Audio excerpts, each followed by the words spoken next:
Bela é a tua aurora no horizonte dos céus. Quando te levantas no oriente, enches todas as terras com a tua beleza. És belo, grande, cintilante, alto sobre todas as terras. Teus raios dominam tudo que criaste. És rei e tudo levas cativo. Tudo unes com o teu amor. Embora estejas tão distante, teus raios estão sobre a terra. Embora estejas tão alto, tuas pegadas são o dia. Quando te pões no horizonte ocidental, a terra enegrece como a morte. Todos dormem em seus aposentos. As cabeças se cobrem. As narinas param de vibrar. Um ser não vê o outro. O mundo cai em silêncio.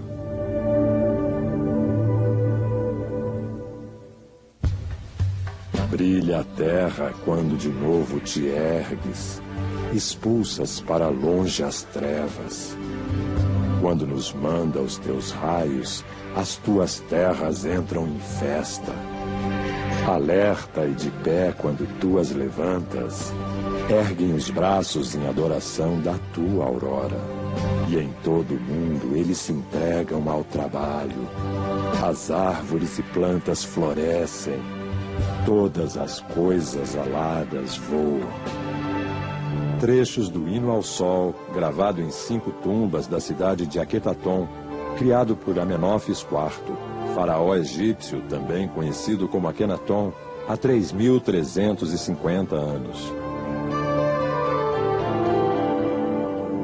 A cidade de Aquetaton foi construída no ano de 1350 a.C., no centro geográfico do Antigo Egito, por ordem de Akenaton, às margens do rio Nilo, para ser sede política e religiosa do país.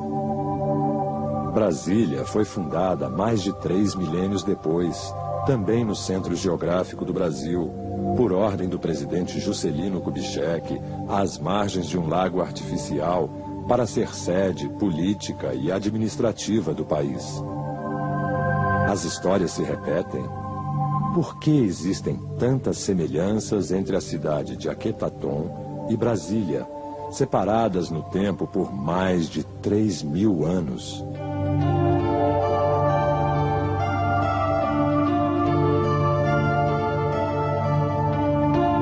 Outro fato que chama a atenção é o que escreveu o urbanista Lúcio Costa na carta enviada em 1957 à comissão julgadora encarregada de escolher o projeto para Brasília. Lúcio Costa parece querer mostrar que a cidade tinha uma missão a cumprir. Em poucas linhas ele disse: não pretendia competir e, na verdade, não concorro. Apenas me desvencilho de uma solução possível, que não foi procurada por mim, mas surgiu, por assim dizer, já pronta. Curioso é como o arquiteto Gladson da Rocha concebeu a sede da SEB, Companhia Energética de Brasília. Vejamos as coincidências. A pirâmide de Saqqara, no Antigo Egito, é uma pirâmide escalonada destinada à guarda da energia cósmica e controle da energia vital. A pirâmide escalonada da SEB supervisiona o sistema de energia elétrica da cidade. O triângulo é a forma geométrica mais explorada na arquitetura do Antigo Egito em função do seu poder de captação de energia. Hoje, 5.000 anos depois, a arquitetura brasiliense também possui no triângulo a sua forma mais explorada. Os triângulos de vértices opostos se repetem em Brasília. A Catedral, o Centro de Convenções, as colunas do Palácio da Alvorada, o Palácio do Planalto, o Supremo Tribunal Federal. O Executivo, o Legislativo e o Judiciário estão situados nos ângulos do triângulo equilátero formado na Praça dos Três Poderes. No eixo monumental, existe um triângulo formado pelo Centro de Convenções, o Tribunal de Justiça do DF e o Palácio do Buriti. Outro triângulo surge no eixo monumental, a Torre de TV, um dos símbolos de Brasília. No Antigo Egito, vários templos eram subterrâneos e as estátuas dos deuses postavam-se à sua entrada.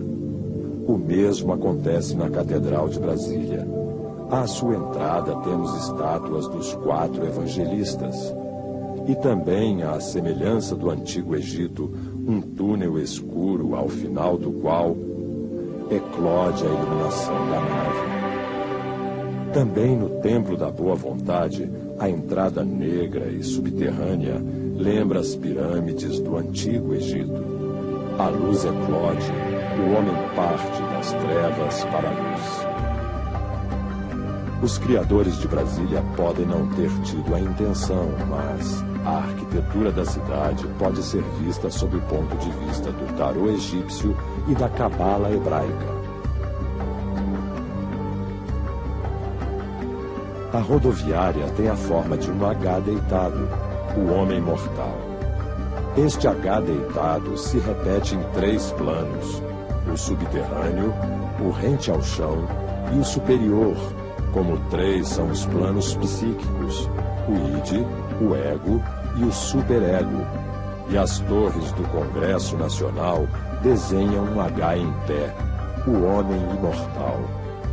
O H do Congresso Nacional situa-se entre 2 conchas, cujos polos, que apontam para direções opostas, são captadores de energia de cima e de baixo, cósmica e telúrica. As 2 conchas, se colocadas uma sobre a outra, formam uma esfera, o equilíbrio universal.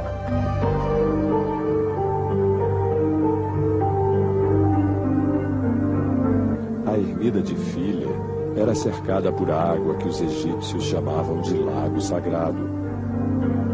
Como monumento marcante em Brasília, existe a ermida Dom Bosco, forma piramidal patente, tranquila e bela, junto ao Lago Paranoá, situada precisamente na altura dos paralelos 15 a 20 graus, como predissera Dom Bosco.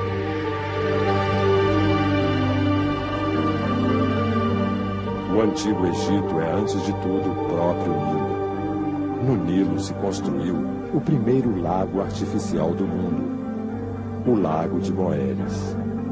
Em Brasília foi feito o Lago do Paranoá para refrescar a cidade devido ao clima causticante de deserto que possui. Um dos grandes espetáculos para quem visita o Egito é a visão da Grande Pirâmide de Quéops, com mais de 2 milhões de blocos de pedra.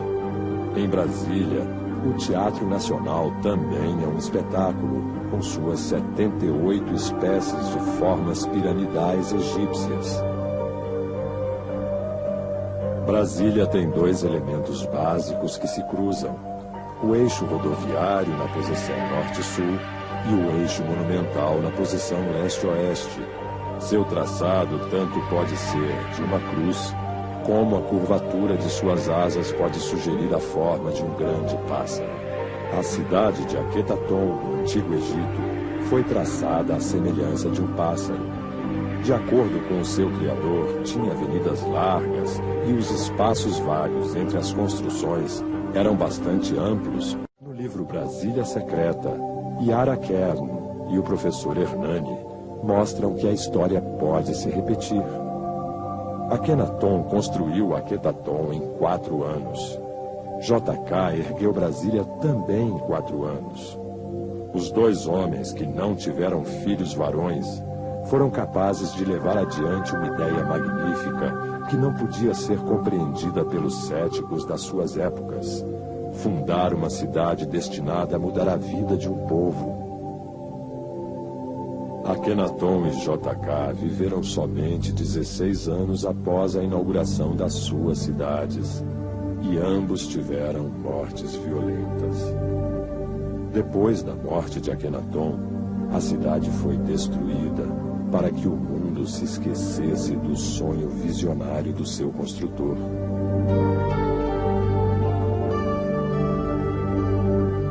Seria Brasília a continuação de Aquitaton, e seu destino seria o de resgatar o que se projetou no passado para o futuro da humanidade? Mas Brasília ainda tem muitos segredos por revelar. Juscelino Kubitschek também procurou essas revelações, como afirmou no seu livro Meu Caminho para Brasília. Hoje, tanto tempo decorrido, pergunto-me às vezes se essa admiração por Akhenaton, surgida na mocidade, não constituiu a chama, distante de certo modo romântica, que acendeu e alimentou meu ideal, realizado na maturidade, de construir no Planalto Central, Brasília, a nova capital do Brasil. A data de hoje tornou-se duplamente histórica para o Brasil, porque à gloriosa evocação do passado junta-se agora a epopeia da construção desta nova capital que acabamos de inaugurar. Saudamos assim a um só tempo o passado e o futuro de nossa pátria, através de dois acontecimentos que se ligam no ideal comum que os animaram. Brasília, concretização de um sonho milenar.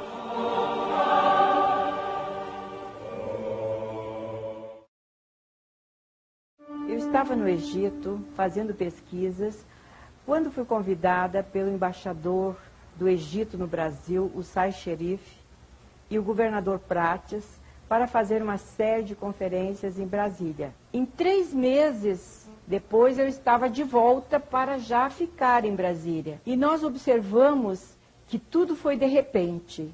E até mesmo a família toda veio para Brasília. E aqui eu me sentia muito feliz e me sinto até hoje. E comecei a fazer observações porque eu cheguei numa cidade que havia muitas coisas egípcias que eu havia deixado no próprio Egito. E comecei a fazer análise de tudo.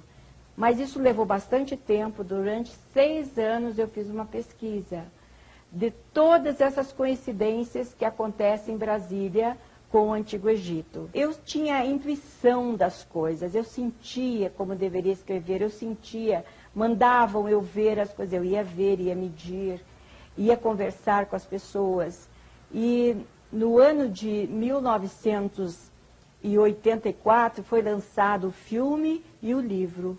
O professor Hernani e sua esposa me convidaram para fazer uma nova roupagem. Eu achei muito bonita essa expressão, eu vou guardar para toda a vida. Uma nova roupagem. Mas achei tão maravilhoso que eles quiseram concretizar, quiseram ter provas da autenticidade. Então isso vai dar um grande, diríamos, uma grande surpresa para todos os brasileiros e também para toda a humanidade. Porque nós já estamos conhecidos na Europa, em todos os lugares, até mesmo no Egito, já se fala nesse trabalho. E um dia me foi dito, esta obra não vai poder parar, porque é uma obra que não é sua, é da humanidade. Então vai continuar sempre. Alguém vem para o encontro, para dar continuidade, para fazer melhor, para descobrir novas descobertas. Recentemente, conversando com a professora Iara, nós nos propusemos a reescrever o livro e reeditar, usando uma linguagem mais racional, uma linguagem mais didática.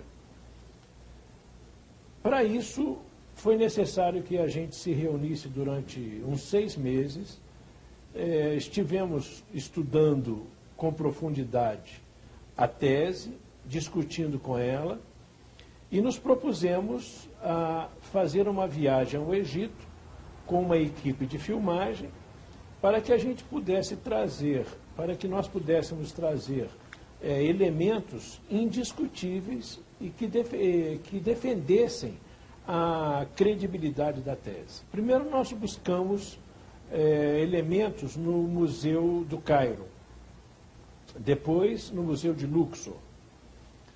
e viajamos por Karnak, Luxor, por Comombo, Philae, Abu Simbel, e terminamos a nossa pesquisa na cidade que hoje se chama Tel El Amarna e que há quase 4.000 anos atrás era a cidade de Aquetaton. As semelhanças incríveis que nós percebemos é que as duas cidades têm forma de pássaro, né? As duas cidades têm as suas asas voltadas na direção norte-sul. As duas cidades têm um planejamento de largas avenidas. Só para se ter uma ideia, no Egito Antigo, uma avenida de 100 metros de largura, como acontece com Brasília também.